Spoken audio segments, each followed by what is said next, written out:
मुझे मालूम है आप सभी कभी ना कभी समुद्र किनारे तो गए होंगे। रात को गए हैं ये नहीं ये मुझे नहीं मालूम, पर रात को जो समुद्र डरावना लगता है और गहरा और अंधेरों से भरा लगता है, वो दिन में नहीं लगता। दिन में जितना समुद्र शांत होता है उतना ही रात को उफान में भरा रहता है। समुद्र में कई रहस्य छुपे हैं, जिन रहस्यों के बारे में कई कप्तानों ने 16वीं से 19वीं शताब्दी के बीच में जिक्र किया है। जैसे अनजान लाइट हाउस से लेके अनजान जहाज, जिसके बारे में आपको आगे के टॉपिक से बता सकता हूँ मैं चाहे तो, जो सी बक में आते हैं। बट एक रहस्य ऐसा भी है जो कई कप्तानों ने 16वीं से 17वीं शताब्दी के अंत या मिड में कहा है, जिसका नाम है द फ्लाइंग डचमैन। एक ऐसा जहाज जो समुद्र के ऊपर तैरता है, उड़ता है और एक रोशनी के साथ चमकता है, और कहा जाता है ये भूत है। कहा जाता है कि ये मौत का संकेत है। इस जहाज को देखने वाला कभी जिंदा नहीं बच सकता। तो आज इसी रहस्य में जहाज की कहानी के बारे में हम अपने इस एपिसोड में जाने। हेलो गाइस, वेलकम टू रहस्य रात। मैं हूं दरख्चर। Let's get into the video.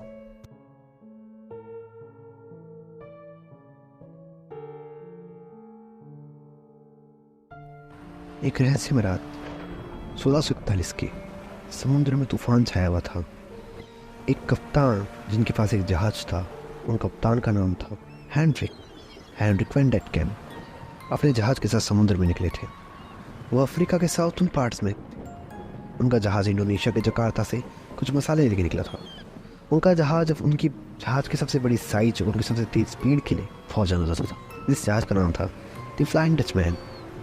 समुद्र जो था वह बहुत तेज़ तूफान के उफान पे था। मिनट बाय मिनट तूफान और तेज़ होता। लहरें जो थी जहाज़ के डेक से टकराने लगी। जो जहाज़ के कर्मी थे वह सब कप्तान से भीख मांगने लग गए कि आसपास के किसी बंदरगाह पे जहाज़ को रोकना चाहिए। पर कप्तान जो थे हेनरिक, उनकी पुरानी आदत कि वह कभी भी अपने कार्य को जो ठान लेते थे उसको रोकते नहीं थे, और उनका उस दिन भी यही विचार था।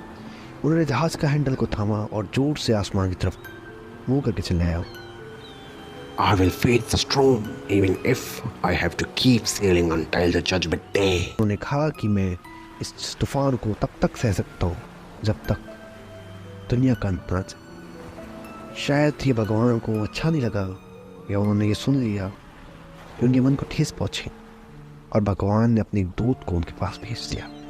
भगवान का दूत उस जहाज़ के डेक पे एक बिजली की तरह टकराया और जहाज़ का पूरा आगे का हिस्सा जल गया। उस दूत ने उस पूरे जहाज के क्रू सहित कैप्टन को एक श्राप दिया। क्यों? तुमने कहा था ना कि तुम इस जहाज के साथ जजमेंट डे तक रह सकते हो।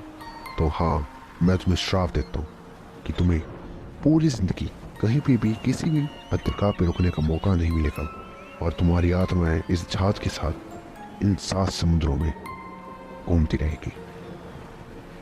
इसी के साथ 16वीं शताब्दी के अंत तक कई लोगों को मानना था कि ये जहाज पूरी दुनिया में 7 समुद्रों के अंदर ऐसे ही घूमता है।